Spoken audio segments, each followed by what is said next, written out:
Bonsoir, bienvenue sur Radio Sud Besançon 101.8 FM, émission Zap Culture. Donc aujourd'hui, dans notre émission, tout d'abord, je tiens à m'excuser.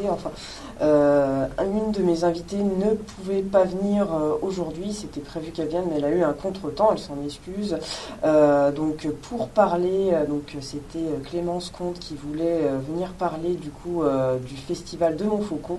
Malheureusement, elle ne pourra être présente dans nos studios, mais néanmoins, je vais faire une petite chronique vite fait pour présenter cet événement fort intéressant qui se déroulera tout bientôt à Montfaucon. Et sinon, j'aurai aussi une interview enregistrée de Julien Péat, directeur de la Maison de l'Europe, pour parler de la journée de l'Europe. Et voilà, aujourd'hui, sinon je commence mon émission avec un direct avec Estelle Tarot. Bonjour Estelle. Bonjour Annabelle. Alors Estelle, je t'ai fait venir parce que bientôt tu seras en dédicace pour ton ouvrage Orage, donc Orage au pluriel, qui est édité aux éditions Tornada. Donc c'est un thriller, mais je te laisse plutôt te présenter toi et ton ouvrage plus en détail. Voilà. Merci Annabelle. Eh bien, brièvement, j'ai 41 ans, je suis mariée, je suis la maman de 2 enfants et actuellement j'habite à la jolie commune de Saône que je vais quitter dans quelques jours pour la commune de Nancré. Et son musée des maisons comtoises qu'on va retrouver en filigrane dans Orage, puisque Orage, c'est l'histoire d'une maman qui est la mère d'une jeune adolescente de 16 ans qui arrive après une vie sentimentale chaotique dans un beau village accueillant comme on en connaît tant en Franche-Comté, et qui va se retrouver confrontée à une série de morts suspectes, et tandis que sa fille, elle va retrouver le journal intime d'une paysanne dans le début du XXe siècle, dans les années 1910, et qui, au fil de la lecture, va trouver la clé de ces meurtres récents dans ce village qui s'appelle Sauveur dans Orage. Donc c'est un thriller où vont se mêler 2 récits, le récit du présent de la vie de Béatrice et de sa quête, et puis du passé au travers le journal de Marthe. Donc on va venir un petit peu après sur la jeunesse de cet ouvrage, parce que c'est ton premier ouvrage.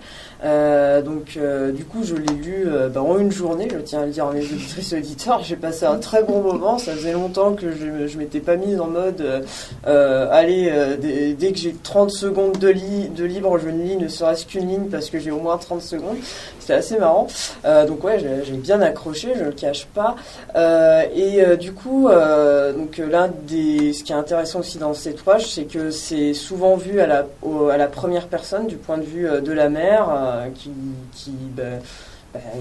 parle de sa vie, etc., avec un langage, on va dire, assez commun. Et puis de temps en temps, ça va sur du coup le journal et un point de vue du narrateur, de la narratrice sur les adolescentes, la fille de Béatrice. Alors j'ai déjà oublié son prénom, c'est Célia, ouais.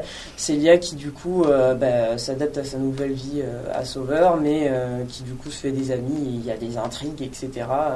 Donc on voit tout ce petit monde-là. Je me permettais juste de décrire tout ça. Et comment ça t'est venu l'idée des personnages, en fait ? Alors, les personnages, en fait, je les puise un peu dans toutes les personnes que je rencontre. Je vais prendre un trait de caractère d'une personne que j'ai rencontrée, un élément physique, une conversation. Alors, bien sûr, c'est un mix de tous ces gens-là. Puis après que je cimente avec pas mal d'imaginaire, mais en fait les gens qu'on dit ordinaires, comme moi, comme tous les gens qu'on rencontre, qui sont pas des super-héros, etc., en fait ont plein de côtés intéressants et attachants, plein de choses à dire, ont plein de choses. Et donc, en puisant un petit peu chez tout le monde, même des gens que je connais pas vont m'inspirer parce qu'ils vont dégager quelque chose dans la rue. Et donc, c'est venu de cette façon-là.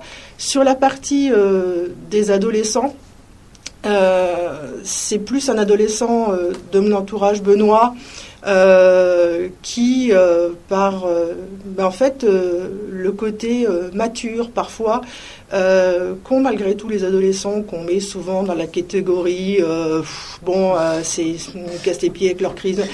D'accord, on a tous été adolescents, on sait tout ça, mais bien souvent il y a une sensibilité, une maturité chez eux.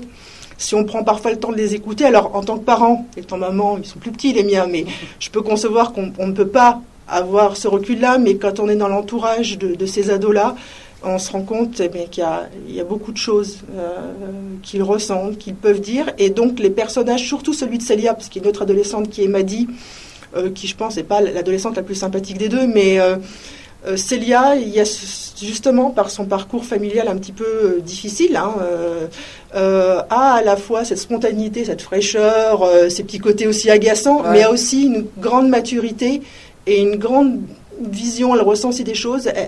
Elle est aussi un petit peu la béquille qui manque à sa maman de par leur vie familiale. Et c'est ce que je voulais aussi montrer. Je n'avais pas envie toujours de montrer soit l'adolescent super-héros, soit l'adolescent complètement énervant. Voilà, je pense qu'il y a un moyen terme, il y a autre chose, et c'est ce que j'ai voulu mettre dans le personnage des adolescents. Pour la maman, eh bien, malheureusement, c'est le parcours de beaucoup de mamans qui se retrouvent toutes seules avec leurs enfants. Donc il suffit juste soit de les entendre, soit parfois de les voir galérer dans la vie de tous les jours pour se rendre compte que c'est pas évident. Et puis après, dans ce contexte-là, c'est un peu particulier, mais j'ai eu le retour de quelques lectrices qui doivent se retrouver dans ces situations-là et qui s'y sont aussi retrouvés, et ça m'a touchée puisque c'est ce que je voulais montrer à travers le personnage de Béatrice. Bon, alors après, on l'arrange un petit peu en fonction de l'intrigue. C'est sûr qu'on tord un peu certains comportements parce que ça nous arrange en tant qu'auteur, mais voilà, c'est ce que je voulais montrer. Et puis après, il y a plein de personnages. Donc en fait, c'est tout le monde en fait qui m'inspire. Voilà, dans la vie de tous les jours. Ça se ressent d'ailleurs, puisque vraiment ce côté, on se dit c'est des gens qu'on rencontrerait dans la vie de tous les jours. J'ai tout de suite vu, surtout avec la relation mère avec l'ado, ça m'a plusieurs fois fait rire. Je me suis pas identifié spécifiquement un personnage, mais je me suis dit, c'est des gens que je pourrais rencontrer ou que j'ai rencontrés qui me font un peu penser à ça, et du coup c'est vrai qu'il y a ce côté-là qui est assez rigolo. Enfin, moi ça m'a plutôt touché. Et il y a aussi autre chose, je trouve qu'il y a dans ce roman, c'est un peu vraiment les personnages des femmes. Voilà, il y a quand même un côté, il y a beaucoup de personnages féminins persécutés. De par la position de mère célibataire, et notamment, alors je vais pas trop spoiler, mais dans le journal de Marthe, qui est un journal qui date du XVIIIe siècle, enfin du XIXe, pardon, enfin du tout début XIXe, pas de 99, mais bien avant, 1901 ou 1900. 1910, 1940, c'est à peu près cette période-là que ça couvre. Ouais, donc qui était une paysanne, etc., qui avait un mari qui la battait, etc., donc il lui arrive quelque chose, je n'en dis pas plus. D'où ça t'est venu comme ça l'idée de vouloir parler des femmes, un petit peu martyrisées quelque part. Alors deux choses. Alors c'était pas forcément sur les femmes spécialement martyrisées, mais il n'en demeure pas moins, et surtout au début du XXe, et il n'en demeure pas moins que la condition des femmes n'était pas ce qu'elle est aujourd'hui, même si tout n'est pas rose. Donc c'est vrai que, étant une femme moi-même, ayant quand même eu beaucoup de chance, et ça j'en ai conscience, d'avoir les droits que j'ai, d'avoir pu être dans une famille où j'ai pu faire des études, ça paraît aussi bête, mais aussi choisir son mari, parce que c'est pas évident à travers les époques ou même à travers certains pays, pouvoir choisir ma vie en fait, pouvoir la construire. Donc je veux faire des clins d'œil à toutes celles qui n'ont pas ce choix, alors soit par le passé, soit par le présent, soit par leur trajectoire. Et puis, de toute façon, dans les romans que j'écris, je souhaite que les femmes, de toute façon, se posent avant-poste. Parce que dans le genre du suspense et du thriller, on trouve Les femmes, c'est quoi? C'est les femmes fatales, celles-ci, voilà. Et puis les pauvres victimes enchaînées qu'on découpe à tour de bras, qu'on éventre, qu'on verse. Bon, voilà. Bon, là, il y a des femmes qui souffrent, mais quand même dans le roman, les personnages principaux sont des femmes. Elles sont peut-être en souffrance, mais elles sont moteurs de l'action. Et ça, c'est essentiel dans les romans que je veux écrire. Il y aura de toute façon à chaque fois les femmes aux avant-postes, dans les rôles de victimes, de bourreaux, peu importe, mais elles seront aux avant-postes. Et la deuxième chose, c'est ce qu'on a dit plus tôt, c'est les gens dits ordinaires. Moi, je ne trouve pas si ordinaire que ça, les gens de tous les jours. Donc ça, c'est vraiment deux traits marquants. Mais étant une femme, alors je ne suis pas une féministe militante, activiste, tout ce qu'on veut, mais je suis une femme. Et au même titre que les hommes, etc., on a notre place, et on a notre place aussi en littérature et dans le thriller. Tu as aussi une grosse autre source d'inspiration que tu voulais souligner, c'est oui. que tu as pensé à cette intrigue du coup du Caillet et du début du 18e, enfin du 20e siècle. À chaque fois, dans mon cerveau, ça fait un blocage. Du début du 20e siècle, mesdames et messieurs. Donc, en allant au musée des Maisons Comtoises. Voilà. Donc, les deux coups de cœur qui m'ont lancé en fait sur l'intrigue de la création de Rage, c'est arrivé en Franche-Comté, donc en 2012. Où j'étais touchée par les Francs-Comtois, leur chaleur, leur accueil. Donc c'est ce qu'on retrouve dans Sauveur, à part que je l'ai pris à contre-pied, mais bon. Et puis le deuxième déclic, ça a été le musée des Maisons Comtoises de Nancré. Parce que c'est un lieu en dehors du fait que le musée est vivant, en dehors que le musée est bien fait, en dehors de l'aspect visite, visite que ce soit pédagogique ou visite de plaisir. Il se dégage vraiment quelque chose de cet environnement qui m'a inspiré. Je ne me voyais pas ne pas situer un jour une histoire en dehors de ces pierres. Alors, on le voit en filigrane, parce que c'est pas vraiment... là aussi, j'ai tordu un petit peu la réalité, qu'elle soit historique ou vraiment, par exemple, les fermes, etc. J'ai un petit peu tordu la réalité... pour le propre intérêt de mon intrigue. Mais il n'en demeure pas moins que je me suis quand même beaucoup appuyée sur les documents aussi qu'on peut trouver sur leur site, etc., pour trouver des informations sur les fermes, pour m'inspirer, pour le journal de Marthe. Donc, le musée des Maisons Comtoises, c'est vrai que je les remercie quelque part d'être là parce que c'est une source d'inspiration incroyable et il se dégage quelque chose de ce musée qui est assez envoûtant et une belle source d'inspiration. Oui. Alors, comment tu as eu le déclic pour écrire cet ouvrage? Parce que c'est ton premier ouvrage. Oui. Comment c'est venu en fait? Alors ça, c'est comme beaucoup de gens, c'est les vieux rêves qu'on a, qu'on traîne depuis très jeune. Alors moi, c'est à peu près au moment de l'adolescence, quand j'ai découvert la littérature. Donc comme d'autres vont peut-être découvrir le sport, la cuisine, la musique, etc.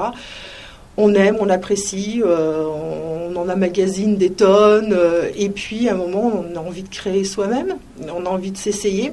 Et puis après, il y a les choses sérieuses de la vie, le travail, voilà, qui font que ça devient un rêve qu'on voit un petit peu s'éloigner. Et puis j'ai eu une opportunité là en arrivant en Franche-Comté. J'ai eu un peu de temps, j'ai eu aussi 40 ans. Donc à 40 ans, c'était peut-être un petit peu plus trouvé qu'à 20, donc on sait un peu plus peut-être ce qu'on a envie aussi d'écrire, ce qu'on a envie de faire passer, et puis on a peut-être un petit peu moins peur d'oser se lancer. Donc en fait ce livre, c'était un cadeau que je me faisais pour mes 40 ans, qui n'avait pas du tout vocation à être édité à la base. Il avait déjà vocation à être terminé, ce qui était déjà un challenge. C'est déjà un gros challenge, il faut le dire. Voilà. Et puis après, quand il a été terminé, j'ai eu envie de le faire lire à des amis en leur disant, dites-moi si ça ressemble à un livre déjà, si vous adhérez ou pas. Et puis c'est mes amis et mon mari qui m'ont dit, mais écoute, tente de le faire éditer. Donc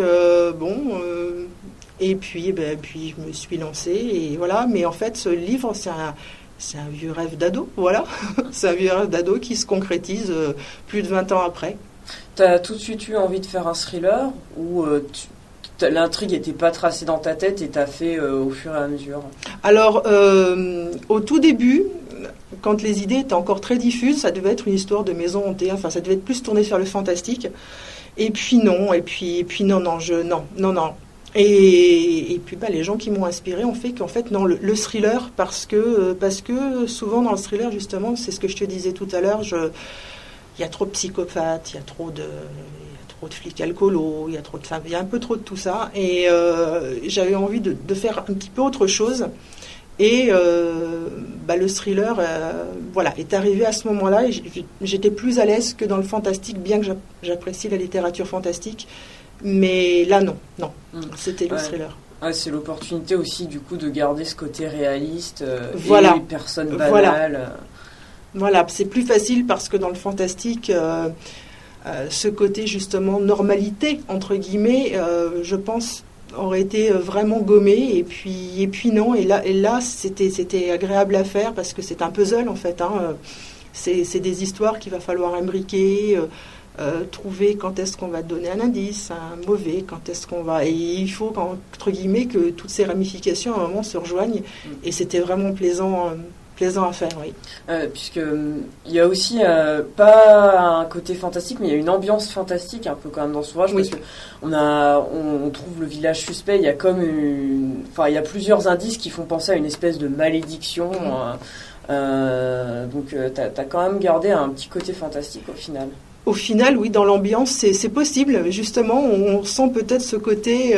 c'est vrai que j'ai pas ce recul-là, parce qu'à force de travailler dessus et de le lire, de le relire, de le corriger, c'est vrai qu'on perd peut-être l'ambiance générale, ou peut-être qu'on est trop axé, trop concentré sur ce qu'on voulait mettre. Et en fait, c'est vrai que je me rends compte quand, au retour des lecteurs, que chacun y a vu des choses différentes, et c'est vrai que cet aspect un petit peu fantastique, ou un petit peu je l'avais pas forcément ressenti si clairement, et je n'avais pas voulu forcément le mettre cette impression là, et en effet elle ressort. Et c'est vrai que je pense que inconsciemment cette hésitation de départ entre le fantastique et le thriller se ressent peut-être dans l'atmosphère. Mais voilà, après c'est des personnages entre guillemets ordinaires, c'est des choses de tous les jours, mais après il faut quand même qu'il y ait une ambiance, c'est les événements qui vont être extraordinaires et qui vont, donc l'ambiance, et puis c'est une ambiance d'orage, je le voyais bien, c'est peut-être aussi ce côté fin des temps qu'on ressent dans les orages, que j'ai voulu mettre en filigrane dans tout le récit, qui donne cette impression fantastique. Eh ben, écoute, on va continuer de parler, je vais continuer de te cuisiner sur cet ouvrage. On va s'écouter La rue qui est à nous, Les Cigales, et on se retrouve tout de suite après pour le direct sur...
Et la terre pour travail, une paire de mains pour outils qui jour à jour les ravitaille de musique et de couleurs, de peine et de gaieté. Une larme est parfois le bonheur et le sourire la méchanceté. Dans un regard mystérieux, dans une humeur variable, un objet n'est pas précieux mais une parole inoubliable. Et leur son est un empire, peut-être le seul d'ailleurs, que rien ne pourra détruire, ni les hommes ni leurs pas.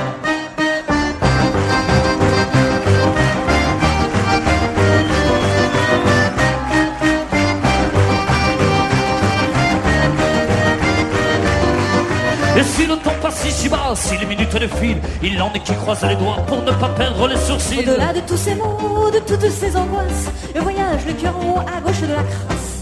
Et l'étude importante de la terre qui nous entoure. Récit d'aventures sanglantes de vie et d'amour. N'apparaît dans aucun livre manuscrit, mais jour après jour revient pour nous l'apprendre ici.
Et quand les arbres s'écroulent, quand le bitume grandit, quand l'alcool rend ma boule, quand l'argent nous pourrit,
eux ne s'en servent pas non plus comme prétexte de gloire, restent ou partent selon la vue et selon l'espoir.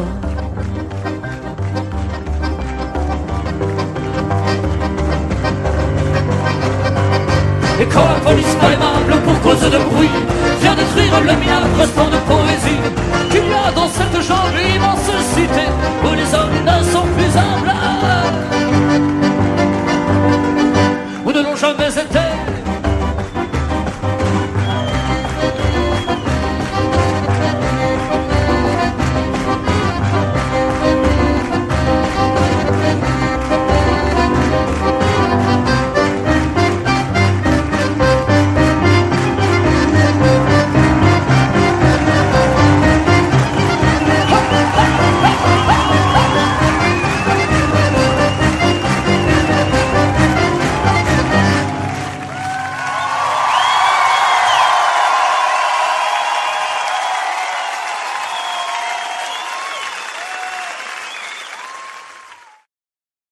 De retour sur le 100.8 Radio Sud Besançon, vous venez d'écouter les ogres de Barbac, pardon. Donc je suis toujours avec Estelle Tarot pour parler de son ouvrage Orage au pluriel, donc des éditions Tornada. Et justement, hors antenne, on soulignait à quel point les éditions Tornada c'était chèrement trop bien.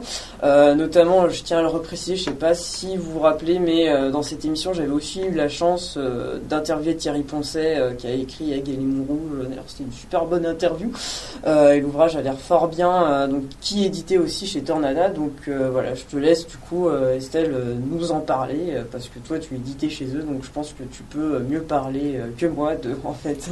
Oui, c'est vrai que Tornada, je voulais quand même le souligner, non pas parce qu'ils m'ont édité, mais parce que vraiment, j'ai lu leur catalogue.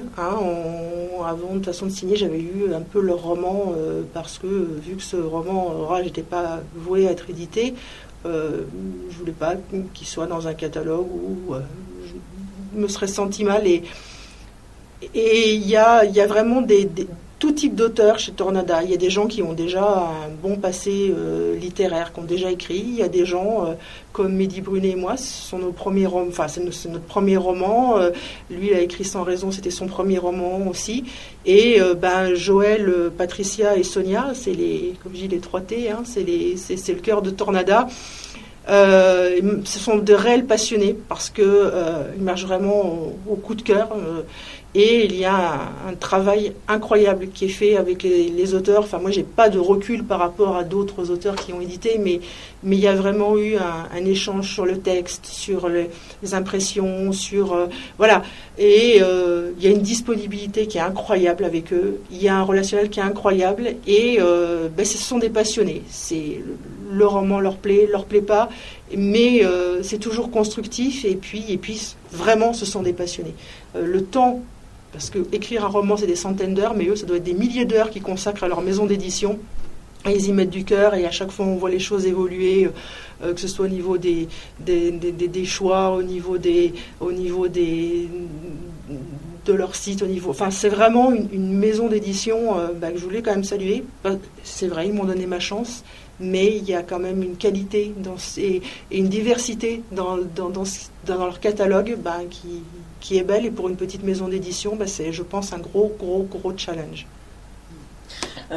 Du coup, pourquoi t'as pas tout de suite envisagé la solution j'essaye l'auto-édition ou l'édition par internet, et t'as décidé de passer par une maison d'édition?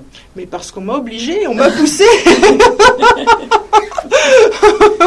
On m'a poussé. Non, mais c'était pas pour être publié. Après, peut-être l'auto-édition, je croyais pas du tout à l'édition. C'est quand même très très difficile de se faire éditer. Donc voilà, mais mon cœur historique, là, mes 4 lecteurs de début, et puis mon mari, ont fait un forcing. Donc on m'a obligé, je tiens à le dire. Et voilà, et puis après Tornada fait le reste. Et du coup, cet ouvrage-là, actuellement, est-ce que tu en es satisfaite? Forcément non, mais je suis une relative grande insatisfaite. Donc le jour où je dirais bien, ça c'est vraiment, c'est beau, c'est abouti, c'est fini, ça je pense que soit j'aurais beaucoup changé, soit non, parce que je me dis, j'aurais peut-être pu l'écrire autrement, c'est un premier roman, il y a des côtés, je trouve il est peut-être un peu vert, voilà, mais je ne serai jamais satisfaite que ce soit un ouvrage ou autre chose, de ma création. Donc non. Alors, on a un petit peu évoqué tout à l'heure le processus de création. Je voulais juste revenir plus en profondeur. Comment ça a marché? Tu te posais 1 heure par jour, 4 heures par jour, comme ça, devant ton ordinateur, à prendre des notes. T'as fait un brouillon avec toute l'intrigue dessus, ou ça t'est venu par impro, etc. Non, disons que au début, il y a un squelette, je dirais. C'est les grandes idées maîtresses. Et puis après, donc ça je les mets sur papier au début. Au début, c'est vraiment la face que papier. Il n'y a pas trop d'ordi. Alors les grandes idées maîtresses, c'est quoi? C'est l'intrigue des personnages? L'intrigue okay. Et les personnages principaux, mais alors vraiment très sommairement. En clair, ce qu'ils vont faire dans l'intrigue et comment un petit peu ils vont s'articuler entre eux.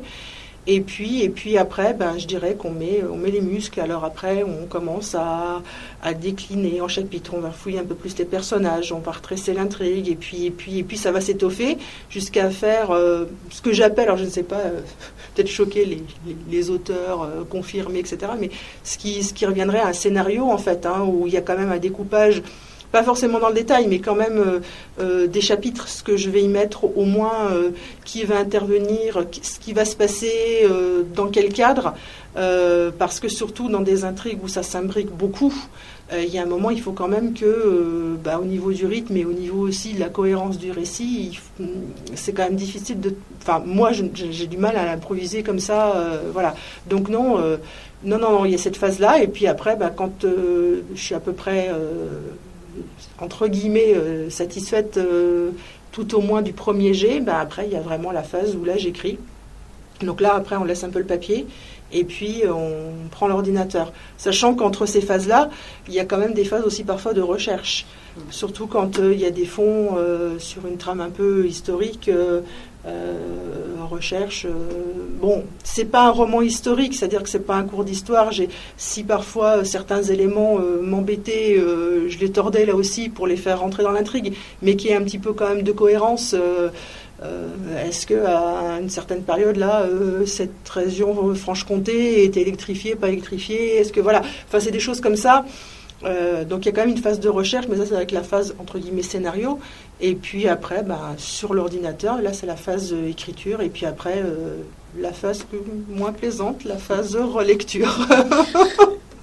Ouais, se relire et tout se recorriger. Du coup, au final, ça t'a pris combien de temps pour complètement achever l'ouvrage en comptant la relecture et la recorrection, quoi? C'est un projet sur 1 an, je dirais. Sur 1 an, sachant quand vraiment je suis dans la phase d'écriture, je dépose mes enfants à l'école, je m'y mets, je les récupère, je m'y mets, et puis c'est comme quelqu'un qui va au travail, à part que là je suis parfois pas forcée, parce que quand même, je sais qu'il y a beaucoup de gens qui y vont parfois sans forcément beaucoup de passion. Là on me forçait pas, mais c'était vraiment ça, il y avait une rigueur. Donc oui, c'est un projet quand même sur 1 an, ouais, sur une bonne année, oui. Ce qui est fou, c'est qu'à la base, tu voulais même pas l'éditer, et puis comme ça, tu t'es investi nuit et jour. Enfin, je caricature, mais c'est vraiment du coup de la passion, quoi. Mais comme beaucoup de gens, je pense qu'ils se lancent dans des projets un petit peu fous, et puis qui adorent ça. Donc c'est pareil, c'est très prenant, mais comme il n'y a pas cet aspect contrainte et qu'il y a vraiment ce côté passion, on ne les voit pas les heures. C'est quand on fait le calcul à la fin que là on se dit ah oui. Oui, il y a quand même des heures, des centaines d'heures de travail sur moins de 300 pages, mais c'est le cas. Mais bon, quand c'est fait avec passion, c'est comme des gens qui vont pratiquer des sports mais en amateur et qui vont passer des heures et des heures et des heures à s'entraîner. C'est vrai, parfois on peut voir ces gens-là, on se dit mais pourquoi autant de contraintes, pourquoi autant de... Rien n'y oblige, mais bon voilà, c'est le côté... passionnel d'un loisir, d'une activité, d'un rêve. Là, c'est un rêve. Du coup, tu as aussi, on va pas rentrer forcément trop dans les détails, mais tu as aussi d'autres projets d'écriture en cours. Oui. Ça y est, t'es lancé, on va dire. Ah là oui. Donc là, t'en as 3, c'est ça? Oui. Alors 3 à des stades différents. J'ai un projet abouti mais qu'il faut reprendre parce que ça va pas. J'en ai un dont le scénario est terminé, donc était prêt à être écrit. Mais entre-temps est arrivée une autre idée qui a tout chamboulé. Et donc je pense que c'est ce projet-là sur lequel je vais plancher sitôt arrivé à Nancré. Donc voilà, je pense que c'est celui-là. Voilà, oui, il y a plusieurs pistes. Et puis d'autres qui sont là au stade de la validée, mais oui, non, mais quand on y a goûté, voilà, on a encore envie d'écrire. Ça, c'est évident. Eh ben, je te remercie beaucoup, Estelle. Est-ce qu'il y a quelque chose que tu voudrais qu'on rajoute avant qu'on se quitte? Peut-être remercier les gens qui m'ont déjà lu et les blogueurs parce que les petites maisons d'édition et les jeunes auteurs, eh bien, il y a beaucoup, n'ont pas la force de frappe je pense, des grandes maisons d'édition ou des gens très connus, et c'est beaucoup le bouche à oreille sur le net, Et là, il y a beaucoup de blogueurs et de lecteurs qui ont fait des retours, et de très bons retours, qui partagent sur les réseaux sociaux, qui partagent sur leur blog. Et je voulais les remercier parce que peut-être que pour eux, c'est peut-être 5 minutes pour une critique, mais pour l'ouvrage, c'est énorme de le faire connaître de cette façon-là. Donc je voulais vraiment les remercier. Je le fais sur les réseaux. Je remercie beaucoup en ce moment, mais vraiment, il faut savoir dire merci aussi. Donc je remercie ma maison d'édition, bien sûr, et je remercie tous ceux qui actuellement partagent et participent à cette belle aventure avec Orage. Donc merci. Eh ben, je te remercie beaucoup, Estelle, en tout cas, d'être venue dans nos studios. Donc, je rappelle juste le titre. Donc, c'est Orage d'Estelle Tarot. C'est aux éditions Tornada, donc collection Le Tourbillon des mots. Alors, je rappelle vite fait, brièvement l'intrigue comme je peux. En grosso modo, c'est une mère célibataire qui arrive avec sa fille adolescente dans un village qui s'appelle Sauveur. Il se passe des choses étranges. On sait qu'il y a une série de meurtres.